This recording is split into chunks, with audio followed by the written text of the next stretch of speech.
Kerry's colleagues are distancing themselves from Massachusetts Senator now, but the head of the Democratic Party is defending him. DNC Chair Howard Dean dismisses Kerry's remarks as, quote, a blooper. He says bloopers happen. Democratic Senator Hillary Clinton isn't as supportive. What Senator Kerry said was inappropriate, and I believe we can't let it divert us from looking at the issues that are at stake in our country. With me now, political strategist Dick Morris, a former advisor to former President Clinton. You can get his column for free on the web. Send him an email to dickmorris2006@aol.com. You just saw the first soundbite of the 2008 presidential nominating election primary of Hillary against Kerry, and that's what you just saw.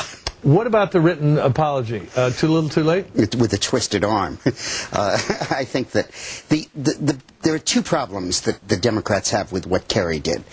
The first is, have you noticed that Harry Reid has had a lobotomy and that Nancy Pelosi has had a laryngectomy? They're silent during this whole campaign. They don't want anyone to pay attention to them. They want people to talk about Iraq, about George Bush, about Dick Cheney, about Donald Rumsfeld, Dennis Hastert, but the last thing in the world they want us to talk about them. And here Kerry has come along and become an issue in the campaign. And he's brought with him all of the baggage from '04, and he exemplified it in the world's worst quote. And it's not a blooper, it's what he obviously really thinks and really feels, and everybody knows that. Now, what he said was missing here. The explanation goes like this. You get us stuck in Iraq. A missing word sort of inserted in there, and that isn't what, that's what he left out.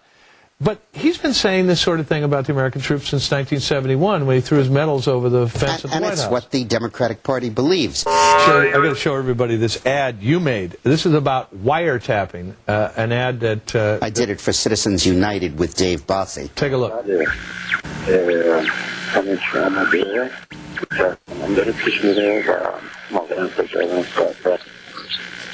This terrorist wiretap has been disconnected by a Democrat-controlled Congress.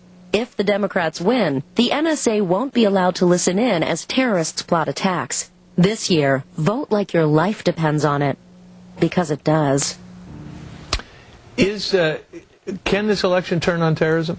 Yeah, I think that you have to get the debate back from Iraq onto terrorism and North Korea, which are the two fronts where people really see that the Bush administration is succeeding.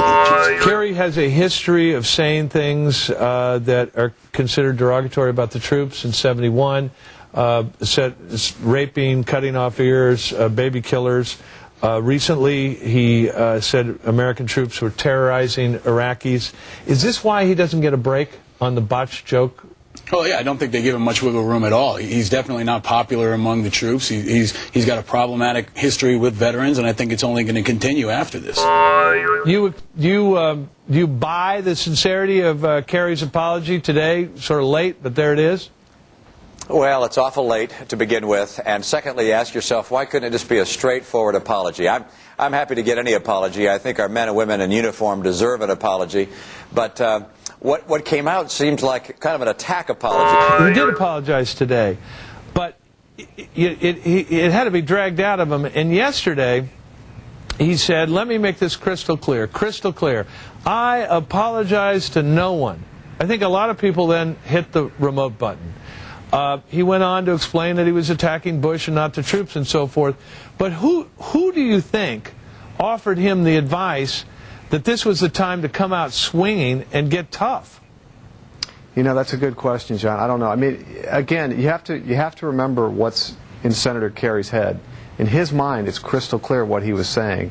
And so to be attacked for being critical of the president and for, in his view, to have his comments taken out of context, I wouldn't blame him for being angry. He said he's sorry for his botched joke, but has the damage already been done to his Democratic Party? The senator continues to cancel all his campaign appearances, but President Bush is charging full steam ahead. He won't return to the White House until Election Day. Democrats need 15 more seats to win the House, 6 to win the Senate, but with the John Kerry scandal still going on, do they have a chance at winning either now? Let's ask former White House Chief of Staff Andy Card. So, Andy, do you think the John Kerry thing has actually had an effect on what's going to happen on Tuesday? Well, I think that John Kerry, who carried the banner for the Democratic Party, I mean, he is the leader of the Democratic Party, the last head of their convention. He's the one who put his foot in his mouth and took it too long to take it out. And when he took it out, he didn't apologize. In fact, he said he wasn't going to apologize, and it took far too much time for him to apologize for the insensitive remark that he made about the troops. Is this what you're trying to say? Kerry equals Howard Dean, John Conyers, Nancy Pelosi. That if the Democrats win, that's what you're going to get is Kerry-esque Congress. Well, I think it's clear you will. John Kerry is not running away from any of those people that you just mentioned, and I don't see any of those people running away from John Kerry. Well, a quote from John Kerry, 1972. In this quote, he said, "I am convinced the volunteer army would be an army of the poor and the black and the brown."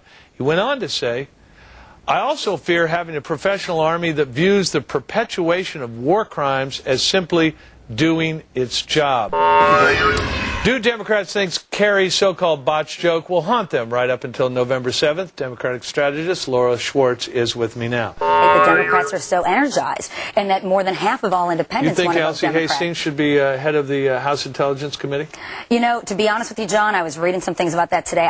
I don't know enough of that to comment on it yet, this is a guy who's a former interesting. federal and he was judge impeached by the House. Exactly. Kicked out of Congress, and he's in line to be head of the House Intelligence Committee. Should Nancy Pelosi be doing that? Should Nancy Pelosi... Charlie Rangel, we all like Charlie, but Charlie's going to be in charge of the House Ways and Means Committee. He's going to be in charge of whether Bush's tax cuts are extended or they're ended. Charlie Rangel isn't going to end Bush's tax cuts. John Conyers isn't going to impeach Bush. No, absolutely not. Impeachment's completely off the table. Well, what about all these investigations? Katrina should absolutely be investigated. Because if we don't learn from the past, we can't move on in the future. You don't think this that's a Congress has tee-up for refused to do. impeachment? Absolutely not. 100% not. Impeachment is off the table. You don't think that the liberal voters who are coming out and sweep Democrats into office want George Bush impeached? We can't. Thank you, John. Coming up, DNC Chairman Howard Dean insults President Bush while defending John Kerry. I'll get reaction to the Democratic strategy from White House Press Secretary Tony Snow. He'll join me live later on The Big Story. And some GIs with a good sense of humor created this sign to prove John Kerry just how clever they really are.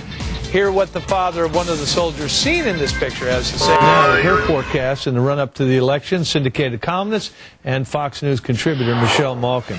So, Michelle, I asked at the top of the show, but it really, I guess bears asking again, where in the world is Nancy Pelosi?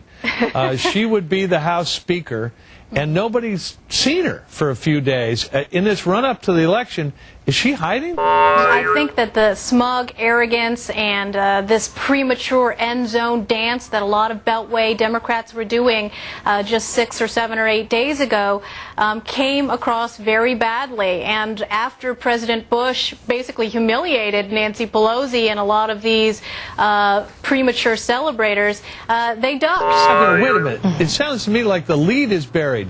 Has the U.S. government confirmed that Saddam Hussein had nukes? And the New York Times, of all organizations, is now confirming that Saddam Hussein was pursuing or had or was close to having nukes? I don't want to think that I buried the lead, but that's always possible. Scott has found himself in a war of words with the vice president in the days before the election after Dick Cheney said he would raise taxes and destroy the economy if Democrats take control of the House. Charlie Rangel called him well, let's not go there. Are you saying the Democrats who would be taking over the House would show up as kumbaya moderates, holding hands with the conservatives who have had their foot on their necks all these years? Take on the Kerry thing. He's suddenly out of sight. Thank God. That's right. I wet my pockets. How much money you need to get out of town? You use my credit card. Is he a pariah now in your party?